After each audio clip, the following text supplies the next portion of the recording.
Fala pessoal, meu nome é Nicolas Fontes, esse canal é do Nicolas Fontes e hoje eu tô aqui pra gente, enfim, finalizar a nossa série de Solid. A gente vai falar sobre o último princípio hoje, que é o Dependency Inversion Principle, que ele é o princípio de inversão de dependência, tá? Ele mais uma vez fala sobre a gente trabalhar com injeção de dependência, trabalhar com interfaces e tudo mais. Se você não assistiu ainda os outros vídeos sobre a série Solid, eu recomendo muito você assistir, porque ele sim é uma junção, eu posso dizer, de vários desses princípios. Eu diria que o número 2, o Open Closed Principle, é muito agregado a esse. O número 1 também, obviamente. O que a gente viu no vídeo passado, ele também recomenda bastante, tem bastante assunto relacionado com esse daqui. E hoje a gente vai mais uma vez bater na tecla sobre você trabalhar com interfaces, você herdar de interfaces, porque esse conceito, ele basicamente, teoricamente, ele fala o seguinte, olha, devemos depender de abstrações e não de classes concretas. O que isso quer dizer? Que nós devemos sempre, quando a gente quer chamar uma classe de uma outra, um método de uma outra classe, trabalhar, enfim, com multiclasses, nós devemos primeiro chamar as abstrações, devemos depender delas e não especificamente da classe, sabe?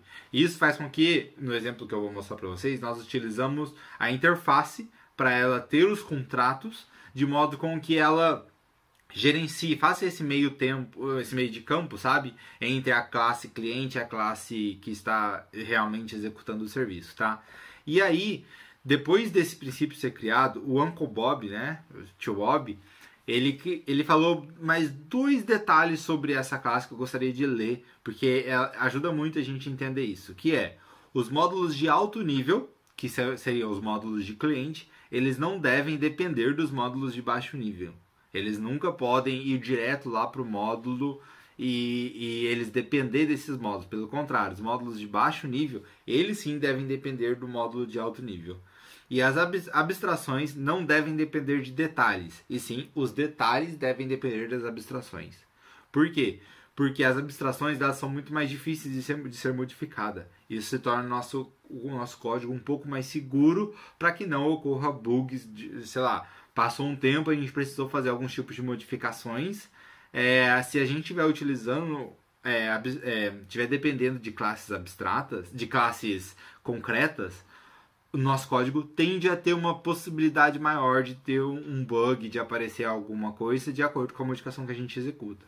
Quando a gente faz isso com a relação a classes abstratas, é um pouco mais seguro. A gente consegue prevenir isso e corrigir, enfim, antes de realmente essa funcionalidade estar pronta, tá? Então é basicamente isso que ele quer dizer. Eu vou mostrar um exemplo claro. Graças a Deus esse vídeo também vai ser rápido para você conseguir entender isso de um modo sem dúvidas, né? Como a gente já mostrou em alguns outros vídeos anteriores, que foi um pouco mais difícil de entendimento. Esse vai ser um vídeo mais rápido, a gente vai conseguir mostrar um exemplo bem claro assim do que deveria acontecer. E realmente eu recomendo para você aplicar esse conceito o mais rápido possível, que quando eu falei lá no primeiro vídeo sobre Solid, que o Single Responsibility, para mim é o princípio que eu mais gosto, para mim esse é o segundo mais, sabe? Esse é o que tem que ter também em todos os projetos, principalmente quando a gente está trabalhando com alguma linguagem orientada a objeto. Vou aqui mostrar então, aqui ó, no meu sistema, se você conseguir ver agora a minha tela, você vai ver que eu também fiz do mesmo jeito que eu estou fazendo para todos os vídeos, criei aqui a minha classe, a minha pasta, e criei duas classes, uma de problema e solução, porque eu quero só mostrar como que é a estrutura de um problema e qual que é a estrutura de uma solução, tá certo? Vou mostrar primeiro de um problema. Olha, eu tenho a minha classe de serviço, tá? Eu tenho meu método de salvar. Lá dentro eu instanciei a minha classe de repositório, que é onde eu vou realmente salvar o meu objeto, salvar lá no meu banco de dados, porque minha classe de serviço não precisa saber qual banco, onde vai salvar, nada. Ela só chama o repositório se encarrega de fazer isso. E depois disso, eu vou chamar minha classe, eu vou instanciar minha classe de notificação, de serviço de notificações, e vou enviar um e-mail aqui para minha classe, para, enfim, sei lá, notificar o usuário, enfim, fazer alguma coisa com esse e-mail, certo? E aí você pode ver aqui embaixo que tem a minha classe de repositório e a minha classe de serviço, que elas têm um método. Basicamente eu criei, enfim, que aqui ele também vai fazer. A ideia não é mostrar funcionando, a ideia é mostrar a estrutura, a arquitetura do projeto, né? Agora eu te pergunto, isso aqui funciona? Sim, funciona. Isso aqui está certo? Se você respondeu que isso aqui está certo, cara, precisa rever os seus conceitos o mais rápido possível, tá? Porque isso aqui não está certo. Existem milhões de sistemas que declaram classes desse jeito. Porém, pelo amor de Deus, isso não pode estar certo. Por quê? Porque a classe de repositório, a classe de Notification Service, elas são fáceis de ser modificadas. É só eu precisar de mais alguma funcionalidade e tudo mais, e eu vou colocar dentro delas. E isso pode sim afetar o meu sistema, sabe? Pode sim afetar a minha classe de User Service, que teoricamente ela não tinha nada a ver com isso, ela não precisaria nem saber que teve algumas modificações, mas agora, como ela é cliente dessa classe, ela vai saber e ela pode, enfim, ser modificada e causar inúmeros bugs com isso, tá? Agora eu mostrando a solução, que é essa aqui, a gente pode ver que eu tenho a minha classe de usuário, igual eu tenho, né? Eu vou lá para baixo primeiro, tem as minhas classes também de serviço e a minha de repositório, porém eu tenho as minhas interfaces, tá? E através de injeção de dependência a gente vai injetar isso. Eu já fiz um vídeo sobre injeção de dependência, recomendo você ver. Foi na minha playlist sobre desenvolvimento de uma template para projetos com .NET Core, tá? Então recomendo muito você assisti-la. E tem um vídeo lá especificamente para trabalhar com injeção de dependências, como você faz isso na parte do startup.cs, como você declara essa injeção de dependência, utilizando uma layer IOC e tudo mais, tá? Eu recomendo muito você ver. E aí, agora nós temos assim, a nossa interface, e a minha classe, ela simplesmente herda dessa interface, então as minhas interfaces vão ter os contratos apenas, né?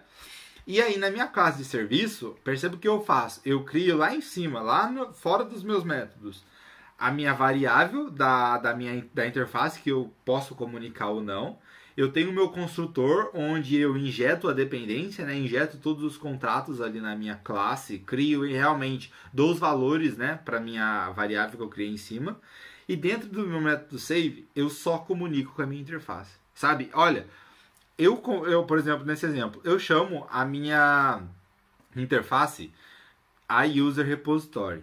Mas se tipo, sei lá, se uma outra classe de serviço estiver chamando essa user repository e estiver utilizando meu método save, eu não quero saber.